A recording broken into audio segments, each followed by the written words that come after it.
मंडळी, बांगलादेशात मागच्या 24 तासात 2 हिंदू नागरिकांची हत्या झाल्याची माहिती समोर येते. मागील काही दिवसांमधली ही 6वी हत्या असून बांगलादेशात हिंदू नागरिकांच्या हत्यांचं सत्र सुरूच आहे. 5 जानेवारीला संध्याकाळी बांगलादेशमधल्या जशोरच्या मणिपूरमध्ये हिंदू पत्रकाराची डोक्यात गोळ्या झाडून हत्या करण्यात आली आहे. याच दिवशी सकाळच्या 10 वाजता 4 सिंदूर बाजारपेठेत किराणा दुकान चालवणारे मनी चक्रवर्ती आपल्या दुकानात असताना अज्ञात हल्लेखोरांनी त्यांच्यावर धारदार शस्त्रांनी अचानक हल्ला करत त्यांची हत्या केली आहे. एकाच दिवशी घडलेल्या या 2 घटनांमुळे बांगलादेशमधल्या हिंदूंमध्ये भीतीचं वातावरण निर्माण झालंय. एवढंच नाही तर 40 वर्षाच्या हिंदू विधवा महिलेवर घरात घुसून सामूहिक अत्याचार करण्यात आल्याची धक्कादायक घटना देखील घडली आहे. या घटनांमुळे एकच खळबळ उडालेली दिसतीये.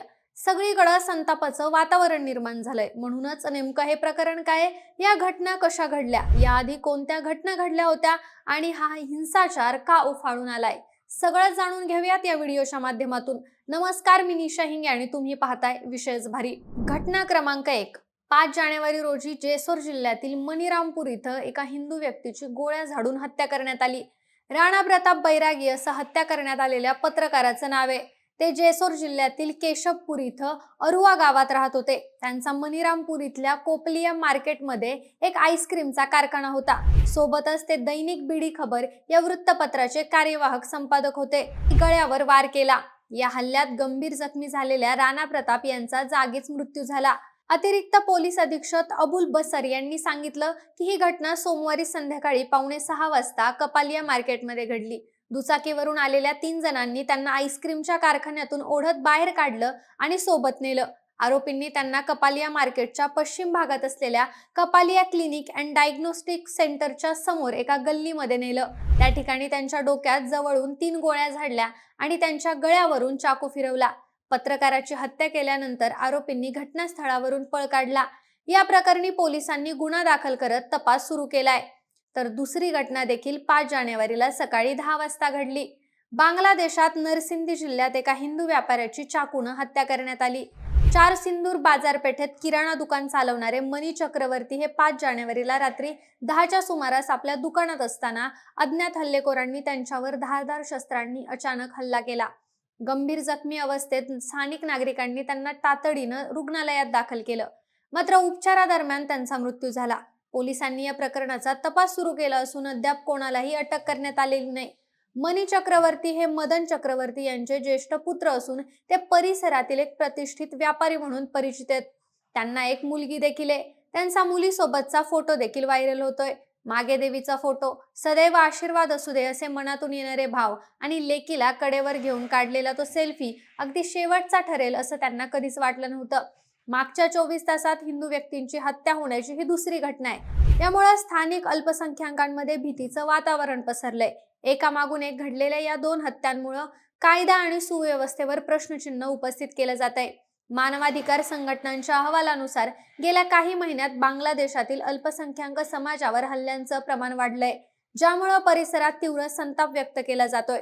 गेल्या काही दिवसात बांगलादेशात हिंसाचाराला बळी पडलेल्या हिंदूंच्या मृतांची संख्या आता 6 वर पोहोचली आहे.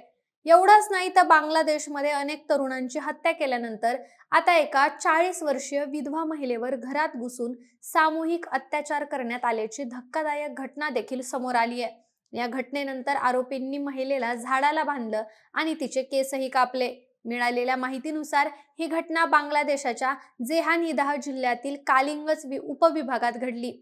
40 वर्षीय हिंदू महिलेवर 2 पुरुषांनी घरात घुसून सामूहिक अत्याचार केला. महिलेनं या संदर्भात पोलीस ठाण्यात तक्रार दाखल केली. महिलेनं तक्रारीत म्हटलं की 2.5-3 वर्षांपूर्वी कालिंगज नगरपालिकेच्या वॉर्ड क्रमांक 7 मधल्या शाहीन आणि त्याच्या भावाकडून 20 लाख रुपयांना एक दुमजली घर आणि काही जमीन खरेदी केली होती. त्यानंतर शाहीननं तिच्याशी अश्लील वर्तन केलं आणि तिनं विरोध केल्यानंतर तो तिला त्रास द्यायला लागला. 3 तारखेला शनिवारी संध्याकाळी गावातील 2 नातेवाईक महिलेला भेटायला तिच्या घरी आले होते. तेव्हा शाहीन आणि त्याचा साथीदार हसन यानं जबरदस्तीनं घरात घुसून तिच्यावर सामूहिक अत्याचार केला. त्यानंतर त्यांनी तिच्याकडे 37,000 रुपये मागितले. जेव्हा तिनं पैसे द्यायला नकार दिला तेव्हा त्यांनी महिलेच्या नातेवाईकांवर हल्ला केला आणि त्यांना घरातून पळवून लावलं. जेव्हा महिलेनं आरडाओरडा करायला सुरुवात केली तेव्हा त्यांनी तिला एका झाडाला बांधलं आणि तिचे केस कापले.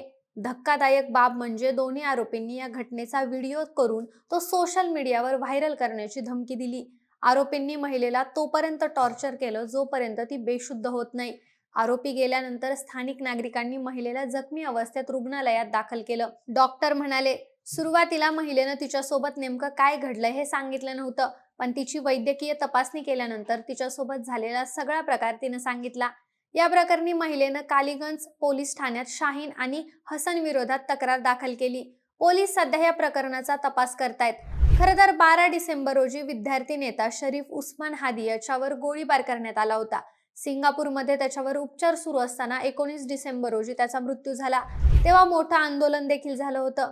त्यामुळेच बांगलादेशमध्ये भारताविरुद्ध वातावरण पेटलं होतं. बांगलादेशमध्ये हिंसाचार उसळला. अनेक ठिकाणी हिंदूंवर हल्ले केले गेले. गेल्या महिन्यात 18 डिसेंबरला दीपू चंद्र दास या हिंदू तरुणाची हत्या देखील बांगलादेशमध्ये झाली. स्थानिक माध्यमांनी दिलेल्या माहितीनुसार दीपू चंद्र दास हा मेमनसिंह जिल्ह्यातील रहिवासी होता. शहरात असलेल्या पायनियर नीट कंपोजिट कारखान्यामध्ये तो काम करत होता. कारखान्याच्या आवारात आणि आसपासच्या परिसरात धर्मनिंदेच्या अफवा पसरल्या होत्या. त्यावेळी एका जमावानं तिथल्या हिंदू लोकांना लक्ष्य करायला सुरुवात केली.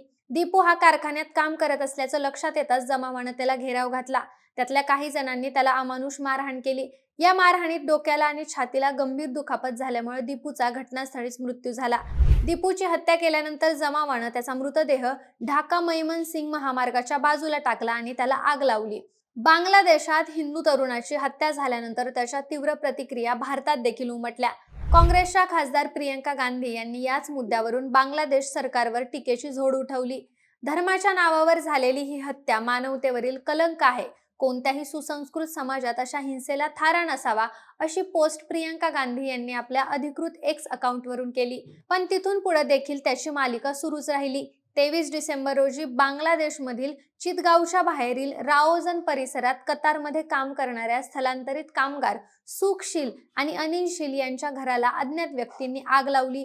या घटनेमध्ये ते थोडक्यात बचावले. याच्याच दुसऱ्या दिवशी म्हणजे 24 डिसेंबर रोजी पानशगा उपजिल्ह्यातील राजबारी शहरात खंडणीच्या आरोपाखाली जमावानं अमृत मंडल या आणखी एका हिंदू व्यक्तीला मारहाण करत त्याची हत्या केली. यानंतर 3 जानेवारी रोजी 50 वर्षांच्या खोकन चंद्रदास यांची चाकूनं वार करून हत्या करण्यात आली. खोकन दास हे घरी येत असताना अचानक काही लोकांच्या जमावानं त्यांना घेरलं. सुरुवातीला धारदार शस्त्रांनी त्यांच्यावर हल्ला करण्यात आला. त्यानंतर निर्दयीपणे मारहाण करण्यात आली आणि अखेरीस त्यांना जिवंत जाळण्यात आलं. तर मंडळी, मागच्या काही आठवड्यात बांगलादेशात घडलेल्या या सगळ्या घटनांकडे पाहिलं तर हा केवळ गुन्हेगारीचा विषय राहिलेला नाही, तर तो थेट मानवतेवर झालेला हल्ला ठरतोय. एकामागोमाग एक हिंदू नागरिकांच्या हत्या, महिलांवर होणारे अत्याचार, घरांवरचे हल्ले आणि भीतीचं वातावरण या सगळ्यामुळं कायदा आणि सुव्यवस्थेवर गंभीर प्रश्न निर्माण झालेत. बांगलादेशातील हिंदूंना जगण्यासाठी संघर्ष करावा लागतोय, ही बाब अत्यंत चिंतेची आहे. हा संघर्ष कधी थांबणार याबद्दल तुम्हाला काय वाटतं हे आम्हाला कमेंटमध्ये नक्की सांगा आणि सोबतच आपल्या विशेष भारी या YouTube चॅनलला सबस्क्राईब करायला विसरू नका. धन्यवाद.